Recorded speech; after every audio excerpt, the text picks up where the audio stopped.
मनाने माझं 16 ते 17 वर्षाच्या वयात माझं लग्न झालं आणि मी माझं माहेर सोडून सासरी गेली। मुलगी माझी 6 महिन्याची होती। माझ्या सोबत एक अपघात झाला।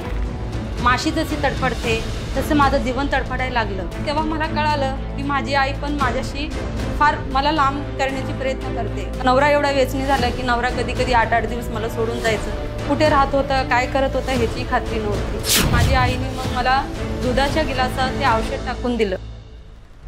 नमस्कार, माझं नाव रुक्मिणी पॉल। मी एक बंजारा समाजात माझा जन्म झाला। हैदराबाद इथे माझा एक छोटासा आदिवासी पाडासारखं गाव आहे माहेराचं। आणि माझे बाबा एक कंस्ट्रक्शन वर्कर होते। कधीही ते कधी तिथे अशा परिस्थितीमध्ये आमचे बाबा आम्हाला घेऊन जात होते। आणि आम्ही 2 भाऊ आणि 4 बहिणी असे राहत होतो। आणि त्यावेळेला भावांना सांभाळण्यासाठी मी घरातली मोठी आणि आमचे बाबा जर कंस्ट्रक्शन वर्कर म्हणजे बिल्डिंग जिथे चालू असते तिथे काम करत असताना कधी खाली करून दुसरीकडे जायचं, रस्त्यावर झोपडं बांधून असे दिवस आमचे निघाले। मी 16 वर्षाची झाली, मग ठाणे जिल्ह्यात आली। ठाणे जिल्ह्यात आल्याच्या नंतर ठाणे जिल्ह्यात आल्याच्या नंतर तिथे आम्ही एका भाड्याच्या घरात राहू लागलो। आणि त्यानंतर माझे भाऊ शाळेत जायला लागले, 2 भाऊ आणि 1 बहीण। आणि तिघीजणी आम्ही शाळेत जायची इच्छा तर होती, पण आम्हाला शिक्षण नाही मिळालं, कारण की आम्हाला भावंडांना सांभाळायचं होतं। जेव्हा भावंडांना आम्ही सांभाळू तेव्हा आमचे आई बाबा कामाला जात होते। त्या वेळेत मला एका व्यक्तीशी माझी ओळख झाली आणि मी एका तमिळ समाजाच्या माणसासोबत माझं लग्न झालं। लग्न झाल्याच्या नंतर मनाने माझं 16 ते 17 वर्षाच्या वयात माझं लग्न झालं आणि मी माझं माहेर सोडून सासरी गेली। सासरी गेल्याच्या नंतर माझे माहेरचे लोक मला 1 ते 2 वर्ष माझ्याशी कुठलाही नाते ठेवलं नव्हतं। त्यावेळेला मी सासरच्या लोकांना सगळ्या गोष्टीत मी त्यांचं ऐकून त्यांना पटवू लागली। आणि मला माझा सपोर्ट देणारा माझे मिस्टरच एक होते की मला सगळ्या गोष्टी साथ देत होते। पण सासरचे पण वेगळ्या जातीची मुलगी असल्यामुळे मला त्रास तिथे काही जाणवलं। त्यानंतर 2000 साली माझं लग्न झालं। 2002 साली मला मुलगी झाली। मुलगी झाल्याच्या नंतर मुलगी माझी 6 महिन्याची होती। माझ्यासोबत एक अपघात झाला। अपघातात मी पूर्ण पद्धतीने मी भाजली होती। त्यावेळेला माहेरचे लोक सासरच्या लोकांनी भरपूर त्यांनी मला वाचवण्यासाठी प्रयत्न केलं, पण मला वाचवण्यासाठी त्यांनी भरपूर पैसे खर्च केलं। त्यानंतर त्याही दमले आणि मला फार त्रास होत होता। आईला मी म्हणायची, अगं आई, जन्माला तू मला घातलीस तर मला मारून पण टाक। माशी जशी तडफडते तसं माझं जीवन तडफडायला लागलं।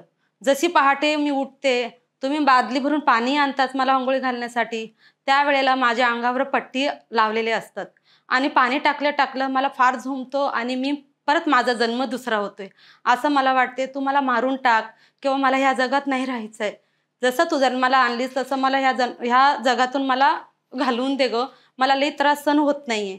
त्यावेळेला माझी आईला मी म्हणायची, माझी आई मला म्हणायची की एक आई आपल्या लेकीला कसं असं देणार। तरी मी तिला म्हणायची, अगं माझ्या घरात ना लई उंदीर आणि मुंग्या होतात, त्याच्यामुळं मी एका सफाई कामगाराकडून मी उंदीर मारण्याचं औषध घेतलं होतं।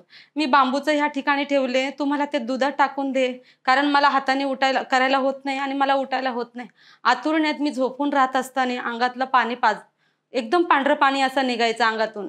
असं वाटायचं की अंगाला जर एखादा दिवस अंघोळ नाही घातली तर आळ्या पडेल का, आळ्या पडून माझं मरण होईल का, ह्या सगळ्या गोष्टीत मी घाबरायची। आई म्हणायची, अगं, आईला वाटायचं की माझी 6 महिन्याची मुलगी माझ्या पदरात जर आणून ठेवलं तर मी पुढे जगण्याची इच्छा माझ्यात उत्पन्न होईल। पण मला जगायची इच्छाच नव्हती, कारण माझा जो त्रास होत होता मी कोणालाही सांगू शकत नव्हती त्यावेळेला। मग आईने आपल्या मनावर कठोर असं हे केलं। माझं मी अशी तडपत होती ते बघून आईला वाटलं की नाही, आता आपण काहीतरी हिला ह्याच्यातून मुक्त केलं पाहिजे। मग त्यावेळेला माझ्या आईने मला बांबूच्या कोपऱ्याला पत्र आणि बांबूच्या कोपऱ्यात मी एका औषधाची पुडी ठेवलेली ती दुधात टाकून दिली। पण तेव्हा मला कळालं की माझी आई पण माझ्याशी फार मला लांब करण्याची प्रयत्न करते, कारण हळूहळू माझे नाते सगळे माझ्याशी तुटत चालले होते। कारण नवरा पण एवढं व्यसनी झालं होतं की घर उद्ध्वस्त झाल्याने, बायको एवढी सुंदर जळाली, माझं घरच बर्बाद झालं। नवरा एवढा व्यसनी झाला की नवरा कधी कधी 8-8 दिवस मला सोडून जायचं। कुठे राहत होता, काय करत होता ह्याची खात्री नव्हती। आईच्या जीवावर कसा तरी माझे थोडे दिवस निघाल्याच्या नंतर माझी आईने मग मला दुधाच्या गिलासात ते औषध टाकून दिलं. आईलाही माहीत होतं, मलाही माहीत होतं की मी आज बहुतेक शेवटचा दिवस आहे. जेव्हा माझी आईने मला दिल्याच्या नंतर मी पिऊन झोपली. झोपल्याच्या नंतर आई नेहमी भावंडांकडे परत जात होती, पण त्या दिवशी आई गेली नाही. आई नाही गेली तर आईने माझ्या पोटावरून हात फिरवणं, का माझा श्वास चालू आहे की नाही हे पाहणं, हे माझी आईने रात्रभर केलं. मग दुसऱ्या दिवशी उठल्याच्या नंतर मी आईला एक प्रश्न विचारलं, "अगं, मला बहुतेक देवाने मरणच नाही दिलेलं आहे, तर माझं मरण नाही होणार." तर असा विचार करून मग आई थोड्या दिवसांनी 1-3 महिने गेले, त्याच्यानंतर आई येणं बंद झाली. नवराही येणं बंद झालं. सगळे माझ्या मुलीला कोणी 4 दिवस ह्यानी ठेव, त्यांनी ठेव असे करत काही दिवस निघाले. अंगातली जखम तशीच होती. आता मी करणार तरी काय? विचार केलं, हा जीवन संपवून टाकायचं. पण माझा जीवन संपवण्याच्या अगोदर मी माझ्या पोरीला पहिलं मारून टाकणार आणि त्यानंतर मी. विदाऊट तिकीट मी ठाण्यापर्यंत चालत आली.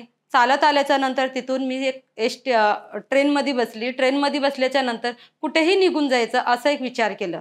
पण त्या ट्रेनमध्ये एक मुसलमान महिला बसली होती. त्याच्या बाजूला मी होती आणि अशी गंभीर परिस्थिती होती की माझं खालचं मान असं वरती पाहण्यासारखं नव्हतं.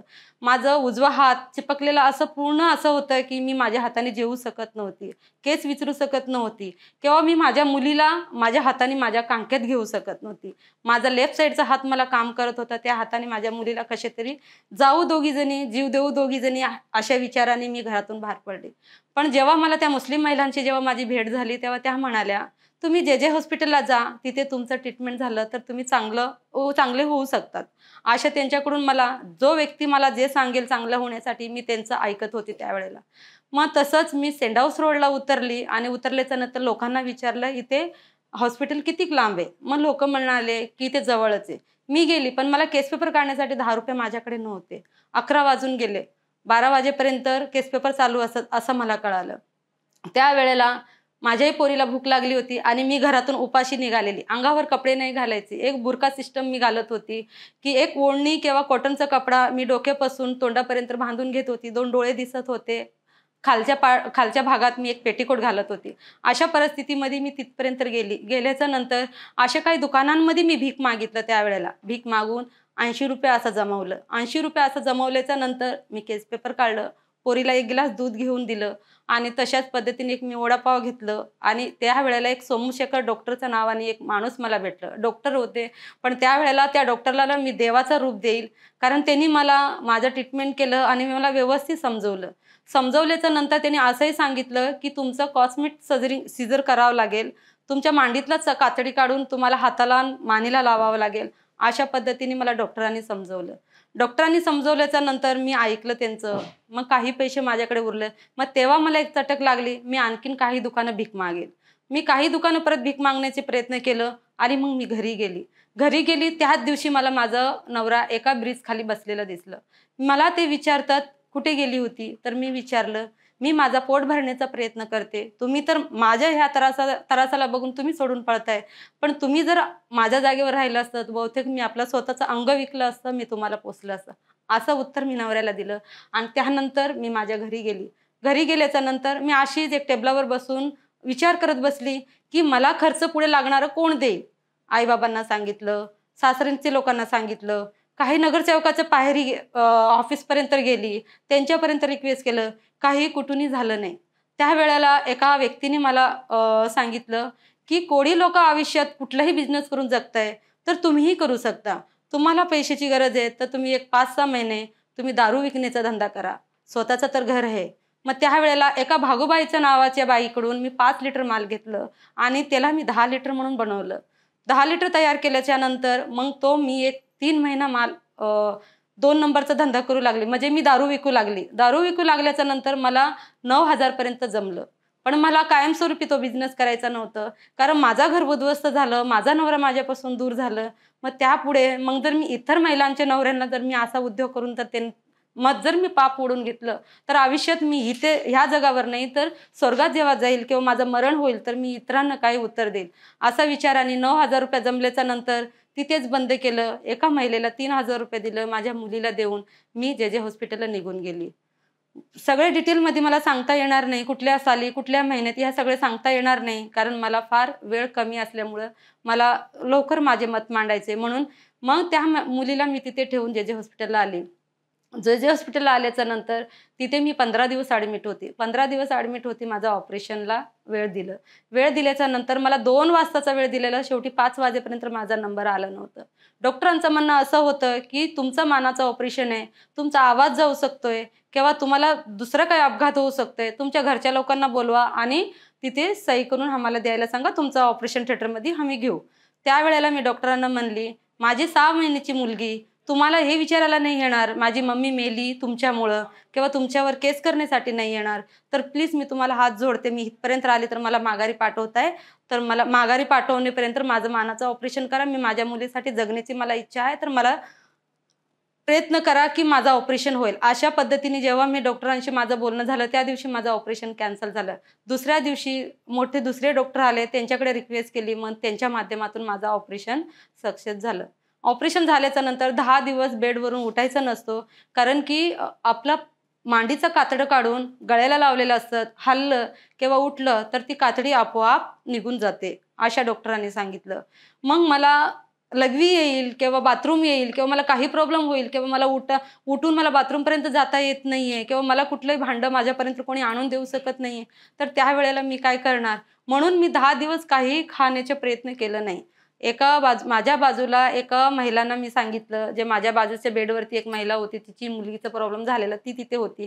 तिला मी सांगितलं, आज मला 8 दिवस झालेत, माझ्या पोटात काही नाहीये, पाणी पिऊन माझी जी बेजबान झालेली आहे, तर मला प्लीज काहीतरी आणून द्या. मग तिने मला एक संत्र्याचा ज्यूस आणून दिलं. संत्र्याचा ज्यूस आणून दिल्याच्या नंतर मी ते पिऊन मग मला थंड होता, त्यामुळे मला खोकला लागलं.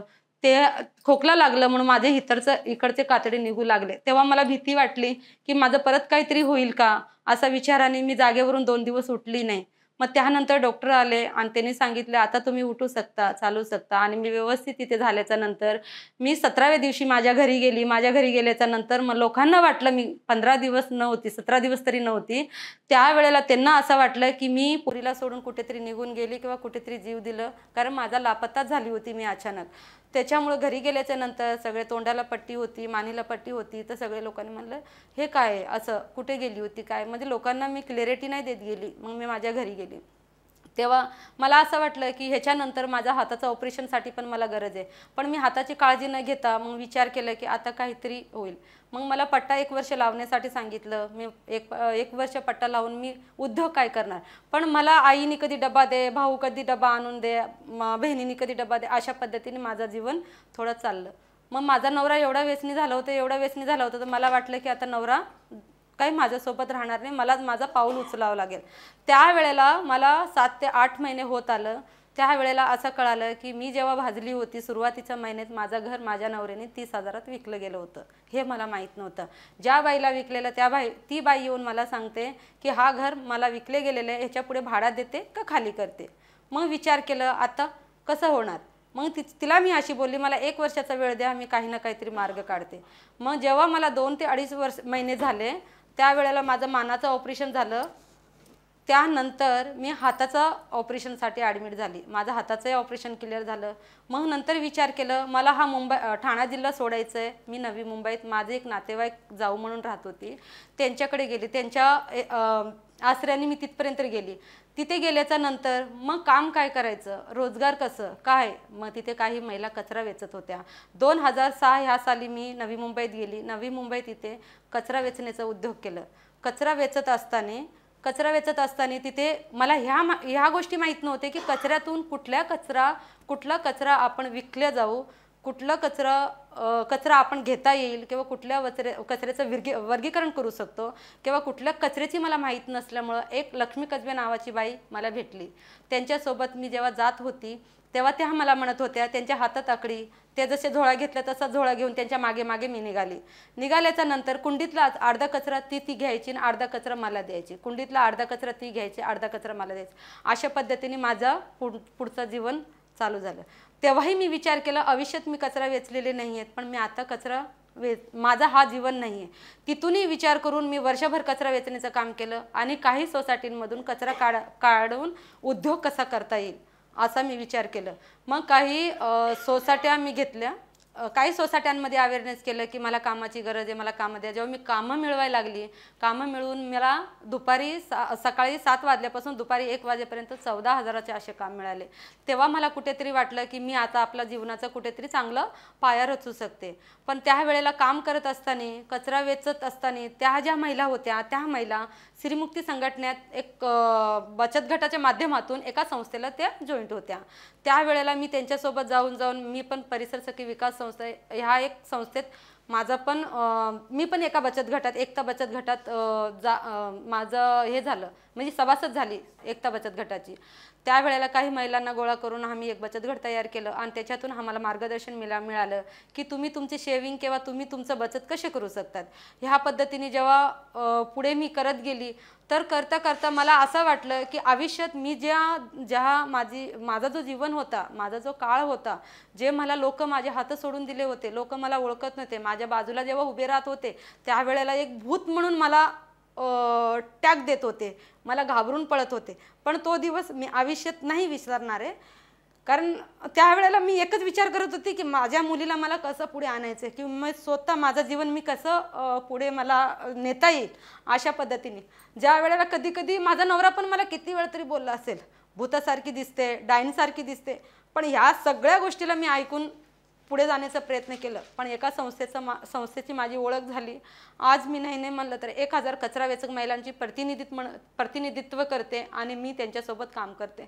काम करत असताना मला आवड ह्या कामाची ह्याच्यामुळे आहे, कारण ज्या वेळेला मला माझ्या स्वतःचे लोकांची गरज होती, सगळ्यांनी माझा हात सोडून दिलं होतं. पण अनेक दुसऱ्या ज्या लोक असे कार्यकर्ते होते, परिसर सखी विकास संस्थेचे काही कार्यकर्ता, श्रीमुक्ती संघटनेचे कार्यकर्ता, वृषाली मगदूम म्हणून आहे एक मॅडम, त्यांचे दर्शनाने मी कुठेतरी मला एक चांगलं ज्ञान मिळालं, चांगले विचार मिळाले आणि माझं स्वतःचं जीवन बदललं. आणि आज मी माझ्या पोरीला 15वी पर्यंत शिकवलं आणि माझी दुसऱ्या नंबरची मुलगी ती 9वी पर्यंत आता इंग्लिश मीडियममध्ये शिकते. आणि माझं सगळे काही मी एवढं खमकेपणाने जेव्हा मी स्वतः उभी राहिली तर माझं नवराही माझ्याकडे आलं. आणि जेव्हा मी आता कुठेतरी एका प्लॅटफॉर्मवर उभी आहे त्यावेळेला मला माझी आई मिळाली, बाबा मिळाले, भाऊ मिळाले, सासरचे लोक मिळाले. आता माझी गरज सगळ्यांना लागायला लागली. पण ज्या वेळेला मला खरंच गरज होती त्यावेळेला मला कोणीच नव्हतं. पण माझा व्हिडिओ हा खरंच माझे गावच्या लोकांनी बघावं, कारण मला वेगळ्या पद्धतीने त्यांनी वेगळं मी वेशाचा धंदा करते, मी काय त्यांनी माझ्यावर टॅग लावलं होतं. पण मी सगळे सोडून इथपर्यंत आल्याच्या नंतर त्यांनी कधीतरी मला आत्ता म्हणजे त्यांनी मला लागू करून घेतलं की नाही मी त्यांचीच आहे म्हणून. पण बस मला एवढंच म्हणायचं आहे, दुसरं काही मला बोलायचं नाही आहे. मला कोणालाही दोष द्यायचं नव्हतं ह्या व्हिडिओच्या माध्यमातून, ना आईला दोष द्यायचं, कारण आईने जे केलं तिला माझा त्रास बघू वाटलं नाही. बाबा नाही बोललेत, कारण की बाबाला वाटलं की मी गैरसमाजात लग्न केलं, सासरला असं वाटलं की माझ्या समाजातली सून नाही आहे, नवऱ्याला असं वाटलं की मी हिचा इलाज करण्यासाठी मी पैसे उभा करू शकत नाही. ह्याच्यामुळं त्या सगळ्यांनी मला ज्या वेळेत मला गरज होती त्यावेळेत सगळ्यांनी त्यांना असं वाटलं की नाही आता आम्ही थकलो, तू नसली तरी बरं होईल असं त्यांना वाटलं. पण आता मी त्यांना दोष देत नाही, कारण त्यावेळेला ते खरंच थकले होते, पैसे नव्हतं, काही परिस्थिती अशी होती माझी चांगली, इलाज नव्हता, ते जखम माझ्या अंगातले जात नव्हते. अशा परिस्थितीमुळं बहुतेक म्हणून त्यांच्यावर मी काय रुसणार नाही. बस मला इथे एवढाच बोलून थांबायचं आहे. 2006ला मी नवी मुंबईत आली. नवी मुंबईत आल्याच्या नंतर मी काही कचरा वेचक महिलांची माझी ओळख झाली आणि मी पण स्वतः कचरा वेचण्याचं काम सुरू केलं. त्यावेळेला कचरा वेचक महिलांसोबत राहत असताना श्रीमुक्ती संघटनेची ओळख झाली. श्रीमुक्ती संघटनेची ओळख झाल्यावर परिसर सखी विकास संस्था ह्या कचरा वेचक महिलांची संस्था आहे. 2009ला कचरा वेचक महिलांची परिसर सखी विकास संस्था ही आम्ही रजिस्टर करण्यात आल्याच्या नंतर मला असं वाटलं की आयुष्यात मी जे दिवस बघितलेले आहेत तर मी अनेक असे पीडित महिलांना व तळागाळातल्या ज्या महिला आहेत त्या महिलांपर्यंत मला काम करण्याची संधी मिळाली, एक प्लॅटफॉर्म मिळालं. म्हणून मी त्या महिलांपर्यंत पोहोचून त्या महिलांना संघटित कसं करता येईल आणि संघटनेला कसा जोडून देता येईल असं विचार केलं. तसा विचार करत असताना एक परिसर सखी विकास संस्थेची मी फेडरेशनची एक अध्यक्ष म्हणून काम करायला लागली. आज मी कचरा वेचक महिलांचे 1000 कचरा वेचक महिलांची प्रतिनिधित्व करते आणि त्या महिलांसोबत काम करते. काम मी असं करते की माझी इच्छा लहानपणापासून ही पण होती की मला गाडी चालवायला यावं, शाळा शिकायला यावं. पण शाळा शिकण्याची काही इच्छा माझी पूर्ण झाली नाही. पण मी आज टेम्पोसुद्धा चालवते. संघटनेच्या मदतीने मी टेम्पो चालवण्यासाठी, रिक्षा चालवण्यासाठी ट्रेनिंग घेतली आणि आज मी गरज पडली तर मी माझा स्वतःचा एक बिझनेस करू शकते. असा मला एक मजबूत पाया माझा केलं एक संस्थेच्या माध्यमातून. आज कचरा वेचक महिलांबद्दल मला म्हणायचं आहे, कारण सरकार जेव्हा आपल्या या भारत देशामध्ये जेवढे कचरा वेचक लोक आहेत त्या कचरा वेचकांकडे कोणाचेही दृष्टिकोन नसतात. कारण की कचरा वेचकांचं जीवन कचराच असं समजून घेणारे भरपूर लोक आहेत. पण कचरा वेचकांना बाहेर कसा काढता येईल, कचरा वेचकांना उद्योग कसा मिळवून देता येईल आणि कचरा वेचकांच्या पोटावर पाय देण्यासाठी अनेक कंपन्या उतरलेत. त्या कंपन्यांना मदत करण्यासाठी सरकारसुद्धा उभी राहिलेली आहे. सरकार त्यांना एवढ्या मोठ्या मोठ्या प्रमाणात फंडिंग देतात, लोन देतात आणि मोठ्या मोठ्या मशिनरी लावतात. जेव्हा तेवढ्या मोठ्या मशिनरी जेव्हा लावतात तेव्हा लाखो कचरा वेचकांचं मरण होतो आणि कचरा वेचणारा व्यक्ती मग त्याला उद्योग कुठे मिळेल. तुम्ही जेव्हा बघताय डम्पिंग ग्राउंडवर किंवा साधारण रस्त्यावर कचरा वेचणारा माणूस दिवसभर असा चालून त्याचे पायाचे स्वतःच्या पायाला गाडीचं चाक म्हणून, जसं आपण गाडी चालवतो तो स्वतःच्या पायाला चाक म्हणून तो चालतो, त्यावेळेला कधीतरी दमून तो बसतोय. 50 वर्षात 50 वर्षे जेव्हा बाई होते तेव्हा सुद्धा ती कचऱ्याला जाते. 60 वर्षाची बाई झाली तरी, कारण शेविंग केलेलं नसतं किंवा कुठे बचत केलेली नसतात आणि सरकारला ह्याच्याकडे बघायचं नसतो. सरकार फक्त कोणाकडे बघणार, मोठे मोठे बिझनेसमॅन, मोठे मोठी कंपन्या, ह्या सगळ्या गोष्टीवरती सरकार लक्ष देतो. आपण कचरा वेचक जे प्रदूषण करण्यासाठी वाचवतो. आता विचार करा, एका महिलेने जर समजा 50 किलो कचरा जरी त्यांनी रस्त्यावरचा उचललं तर माझ्याकडे 1000 महिला आहेत, तर तुम्ही कॅल्क्युलेशन करून बघा असे किती किलो कचरा आम्ही 15 लाख टन कचरा एका दिवसातून आम्ही उचलतोय. तो आम्ही डायरेक्ट रिसायकलिंगला पाठवतो. ना महानगरपालिकेची गाडी असते, ना सरकारची गाडी असते, नाही गाडीचा वाहतूक नाही होत किंवा गाडीचा पेट्रोल खर्च होत नाही किंवा पर्यावरण हानी होत नाही आणि आम्ही आमचा खांद्यावर तेवढा वजन घेऊन आम्ही रिसायकलिंग करतो, पर्यावरणासाठी काम करतो. सरकारला मी शेवटला एवढीच विनंती करते की अशा ज्या कंपन्या आहेत त्या कंपन्याला पाठिंबा नाही द्यावं. कचरा वेचकांची जी संस्था असेल किंवा कचरा वेचक व्यक्ती असेल त्याच्याकडे त्यांनी बघावं आणि कचरा वेचकांना कुठे ना कुठेतरी त्यांनी सांभाळून घ्यावं अशी मी अपेक्षा करते. आज कचरा वेचकांचं जीवन कसं चाललंय, एक सामाजिक संस्था त्यांच्यासाठी उभे राहतात, पण एखादा कार्यकर्ता त्यांच्यासाठी त्याच्या फायद्यासाठी उभा राहतो, पण सरकार कधी त्यांच्याबद्दल विचार करत नाही की ह्या कचरा वेचकांचं जीवन कसं होईल, त्यांची मुलं कसे होईल. आज आमची मुलं आम्हाला वजन होतात आणि आम्ही लहान वयातच लग्न करतो, शाळेत टाकत नाही, त्यांना शाळा शिकू देत नाही आहे का, कारण आमची ऐपत नाही, आम्ही शिकू शकत नाही, आमची परिस्थिती नाही. ह्या पद्धतीने आमचं जीवन चाललेलं असतोय. त्याच्यामुळे सरकारने आमच्याकडे बघावं असंच मला म्हणायचं आहे आणि इथे थांबायचं आहे.